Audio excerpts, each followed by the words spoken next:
हमने चैप्टर 8 में देखा कि कैसे हरबम महाराज ने अपनी और कशकाक जी की कहानी सुनाई थी। कैसे उनको कशकाक जी महाराज ने बुलाकर उनको इलाकदारी का चार्ज दिया था। आगे सुनते हैं अब चैप्टर 9 में।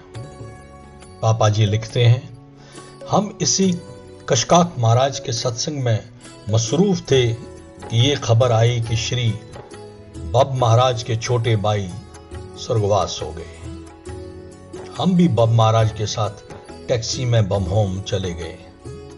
ये मेरी बमहोम की पहली यात्रा थी।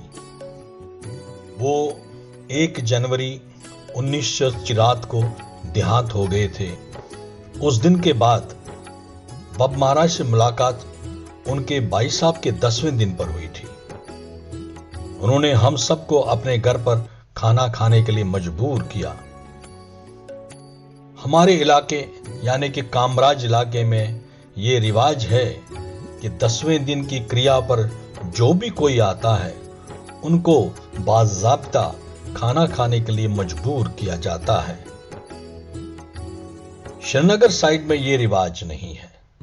गांव में इसलिए भी ये रिवाज है कि लोग दूर दूर इलाकों से आते हैं, सुबह सवेरे निकलकर भूखे प्यासे निकल जाते हैं और उनका अपने घर पर खाना खाने के वक्त तक का पहुंचना मुमकिन नहीं होता, क्योंकि ट्रांसपोर्ट का भी इंतजाम बहुत ही कम होता था।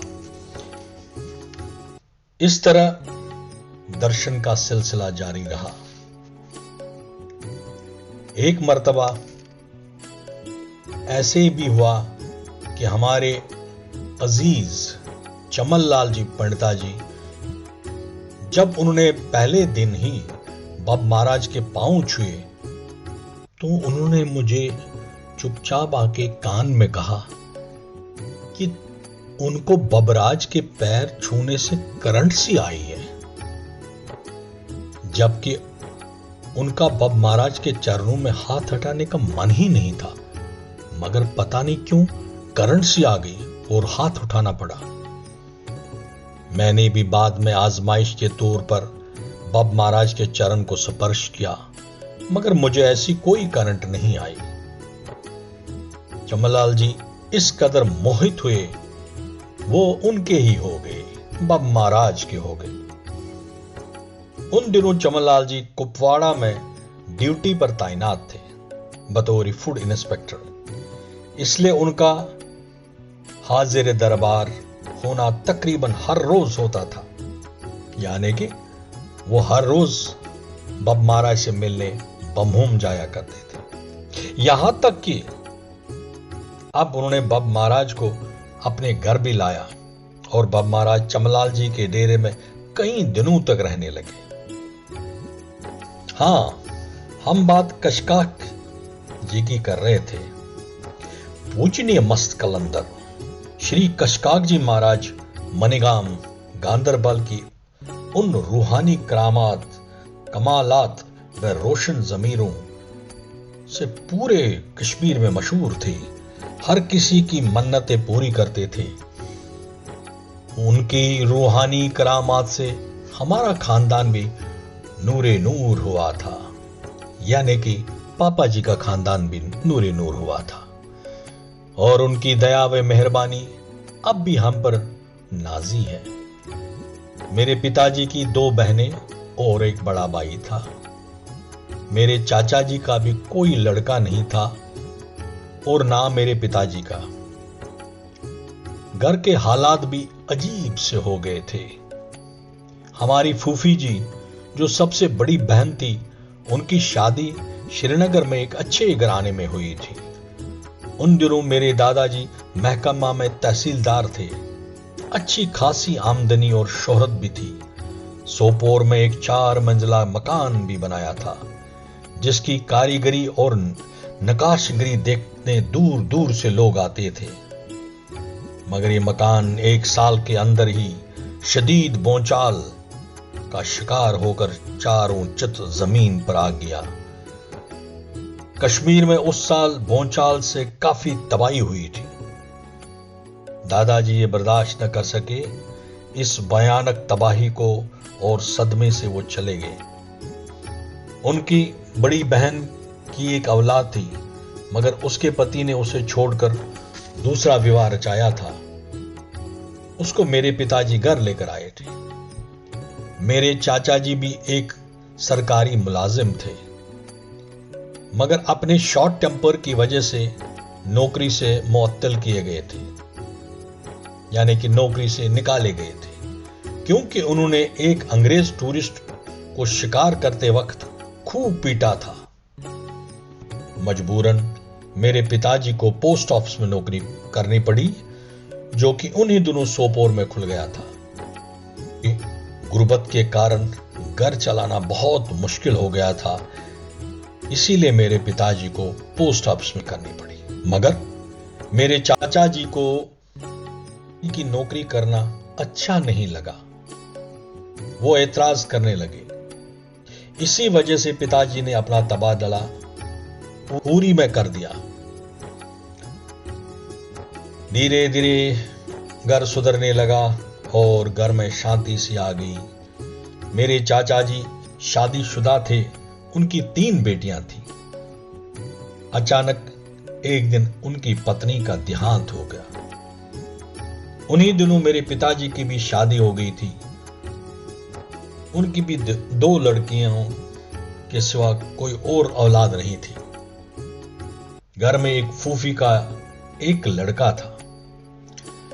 तकदीर के रंग देखिए, मेरी दोनों बहनें 9 और 11 साल की उम्र में ही मेरे पैदा होने से कई साल पहले किसी बीमारी का शिकार हुई।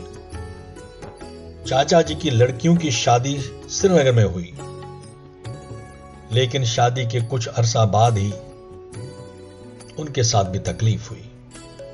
और उसी दौरान मेरे चाचा जी, जो अब मशहूर संत हो गए थे, वो भी स्वर्गवास हो गए।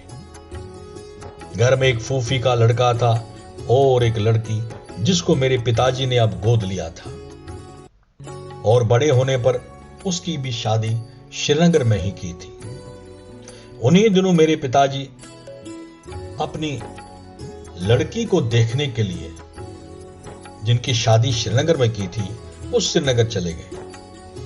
हमारे बहनोई साहब ने कहीं सुना था कि साहिब मस्तान श्री कशकाक जी महाराज उनके मोहल्ले में किसी भक्त के घर में ठहरे हैं। उसने इसरार किया कि मेरे पिताजी भी दर्शन करने के लिए उनके साथ चले, और वो पिताजी को साथ ले गए।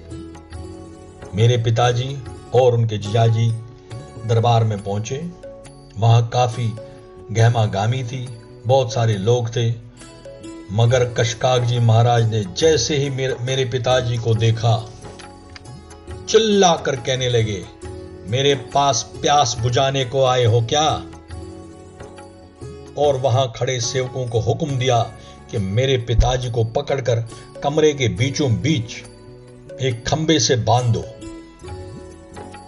हुक्म की तामील हो गई। रात भर भजन वगैरह चलते रहे। मेरे पिताजी को जहां खंबे से बांधा गया था, वो वैसे के वैसे रात भर रहे। आखिर सुबह होने पर कशकाक जी महाराज ने पिताजी को खोलने का हुक्म दिया और फिर पास बुलाकर पूछा कि जेब में कितने पैसे हैं, उनको निकालकर फूलदानी में डाल दो। उस फूलदानी में कमल के फूल रखे थे। पिताजी की जेब से 3 चांदी के सिक्के निकले, उन्होंने पेश किए और साहिबी करामात कशकाक ने खुद वो 3 सिक्के उस फूलदान में डाल दिए और पिताजी से कहा कि ये कमंडल है, इसका सारा पानी पी डालो। पिताजी ने हुक्म को बजा लिया और सारा पानी पी गए। कशकाक जी महाराज ने 3 सिक्के वापस देकर कहा, इनको संभाल लो, 3 औलाद होंगे तुम्हारे, जाओ। ये एक चमत्कार था। 1 साल बाद में मैं पैदा हुआ, 3 साल के बाद मेरा छोटा भाई गिरधारी और सबके बाद में मेरी छोटी बहन दुलारी पैदा हुई। दुलारी उस वक्त पैदा हुई जब मैं चौथी जमात का तालिब इल्म था। जब मैं 1 साल का था तो हुक्म के मुताबिक मुझे कशकाक महाराज के दरबार में पेश किया गया। साथ में मेरे वालिदीन यानी कि मेरे पेरेंट्स बादाम वगैरह ले गए थे। कशकाक महाराज ने वो सब सामान नदी में बतौर सोहाकार अर्पण कर दिया और फिर मेरे वालिदीन से कहने लगे कि इस बच्चे के बाजू पर मेरा जो गुलाम दाग है वो दिखाओ दिखाओ दिखाओ दिखाओ। सच में मेरे दाएं बाजू पर बड़ा सा तिल है। वो देखकर उन्होंने कहा, हाँ यही है मेरा दाग, गुलाम दाग, गुलाम दाग। इस तरह हम अपने वालिदैन के बुढ़ापे की औलाद थे। मैंने ये सारी कहानी श्री हरबब महाराज को सुनाई। उस वक्त मैं 45 बरस का था और ये भी कहा मुझ पर मस्त कलंदर साहब की मेहरबानी आइज हुई है, बतौर औलाद देने की भी। मेरी भी औलाद की समस्या थी। मेरी घरवाली यानी कि मेरी पत्नी औलाद के लिए कई बार अपने बड़े भाई शंभूनाथ जी के साथ कशकाक महाराज के दरबार में भी गई थी। पहले वो कई फकीरों, कई डॉक्टरों के पास गई थी। वो मुझे भी बहुत ज्यादा कहती रहती थी कि उनके साथ चलो, मगर मैं नहीं जा पाया। हमारे बड़े साले साहब स्वर्गीय शंभूनाथ जी भी एक दिन उनके साथ उनके दरबार में गए तो उस दिन बड़ी मुश्किल से वो राजी हो गए, मगर उन्होंने एक शर्त रखी। शर्त यह थी कि शंभूनाथ जी को दूध के 3 बर्तन यानी कि डुल, जिसको कश्मीरी में कहते हैं, वो लेकर आओ, मगर ख्याल रहे कि रास्ते में उस डुले में से एक कतरा भी बाहर न गिरे, क्योंकि उस दूध की आहुति देनी है यहां। शंभूनाथ जी ने तुलमुला से एक टांगा में सवार होकर वो सामान ले आए। मैंने सुना है, मैं पापा जी नहीं, मैं रमेश, मैंने ये सुना है, जो बचपन में हमारी मां कहती थी कि शंभूनाथ जी ने स्पेशल वो डुल बनाए थे, जिनका जो ऊपर समझो कि जो फेस था वो बहुत ही मतलब ऐसा रखा था कि वो ज्यादा खुला हुआ नहीं था, ताकि उसमें से दूध बाहर न छलक जाए। पापा जी महाराज आगे लिखते हैं कि सामान कशकाक जी के महाराज के डेरे पे पेश किया गया। महाराज कशकाक जी ने नदी के किनारे ले जाने को कहा और वो सब सामान लेकर नदी पर आ गए। कशकाक महाराज ने सोहा करके सब सामान नदी को अर्पण कर दिया और आखिर में पूजा के सामान में से एक मुट्ठी भर उठाकर मेरी पत्नी के सर पर से घुमाकर ये कहते हुए सोहाकार किया, जाओ औलाद होंगे, आधे कान से आधे नाक से पैदा होंगे और खुद तंग आ जाओगी, जाओ और भी औलाद होंगे। और उन्होंने वो जो हाथ में रखा था वो सोहा करके नदी में डाल दिया। मेरी शादी 1946 में हुई थी। 1 साल बाद एक लड़का पैदा हुआ था, लेकिन 1947 की पार्टीशन और कबाली रेड की अफरा तफरी में वो चीचक की बीमारी से उबर न सका और बाद में 6-7 साल तक हमारी कोई औलाद नहीं हुई। बहुत इलाज भी कराए मगर कोई कामयाबी नहीं मिली और आखिरकार आसमानी मेहरबानी कशकाक महाराज के जरिए हुई। दरअसल मेरी अहलिया, मेरी पत्नी को मेरी माताजी ने भी मजबूर किया था महाराज कशकाक के पास जाने के लिए। मुझे भी साथ चलने को कहा, जैसे ने पहले भी कहा है, मगर मैं टाल मटोल करता रहा क्योंकि उन दिनों मुझ पर नास्तिक होने का भूत सवार था, जो आखिरकार स्वामी ग्रटबब महाराज ने एक दिन 1 ही मिनट में उतार दिया और उस तब्दीली के बाद मैंने हामी भर दी लेकिन साथ न गया। साथ न जाने की वजह थी मुझे दरअसल डर लग रहा था। हिम्मत नहीं हो रही थी महाराज कशकाक के पास जाने के लिए। उन्होंने कुछ मुलाकातों में मेरी धर्मपत्नी से मेरे बारे में कुछ ऐसे सवाल पूछे थे जो बिल्कुल सही थे और जिसका पछतावा मुझे आज भी है। यही वजह थी कि मैं कशकाक महाराज का सामना नहीं करना चाहता।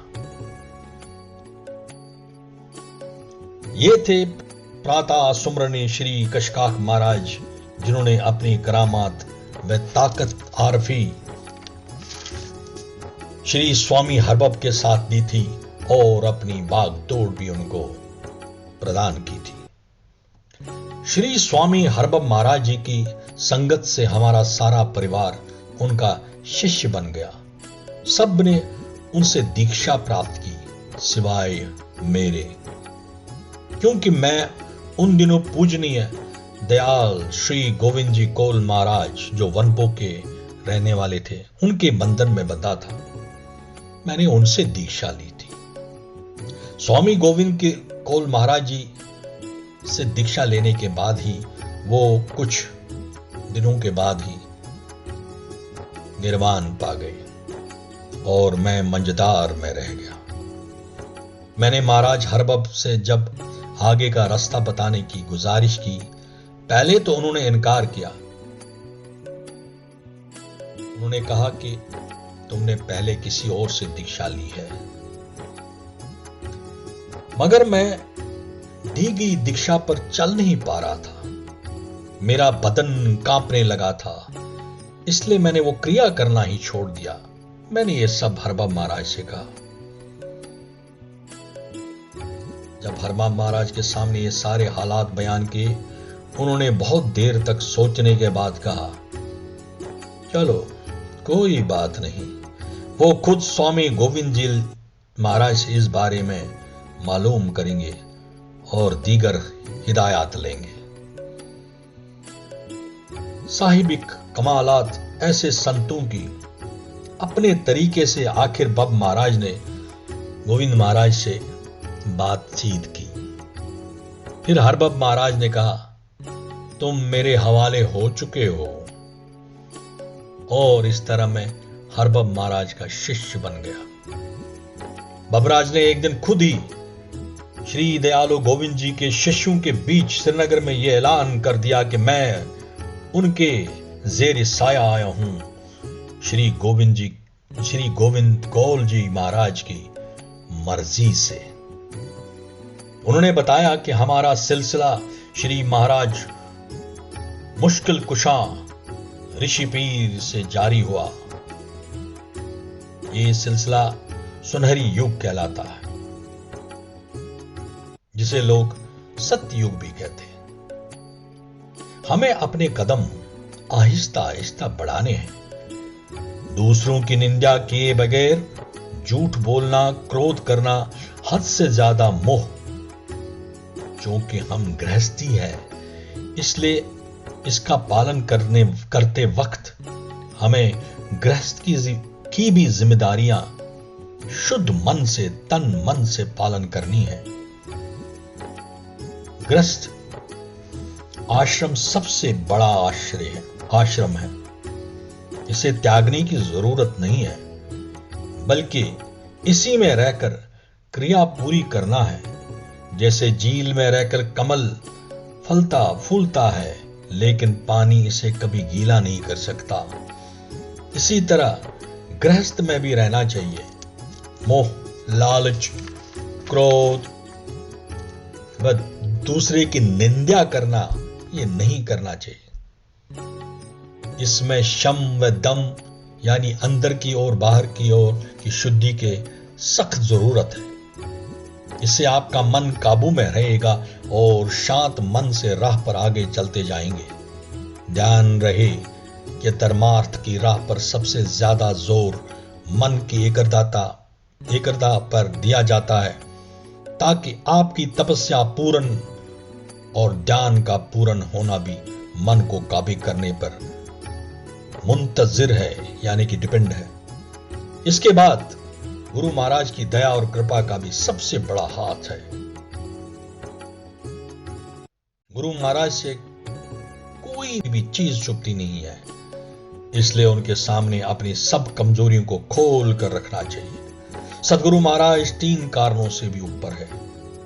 उनकी त्रिकाल दृष्टि उन्हें सब कुछ दिखा देती है।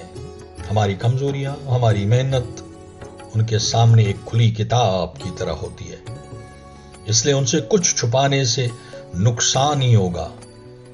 श्री रहबर महाराज के सामने अपनी कमजोरियों को रखने से आपके मन का बोझ हल्का होगा और आप शुद्ध बुद्धि और शांति को हासिल करेंगे। अपने आप को भूल जाओ, अहम भूल जाओ। कोई गाली दे, बेइज्जती करे, हंसकर टालने के बाद भूल जाओ, और हो सके तो उनके मन में अपनी सदाकत से शांति पैदा करो। देखना है कि यह करने से आपकी राह कैसे हमवार होगी। बिल्कुल आसान नुस्खा है।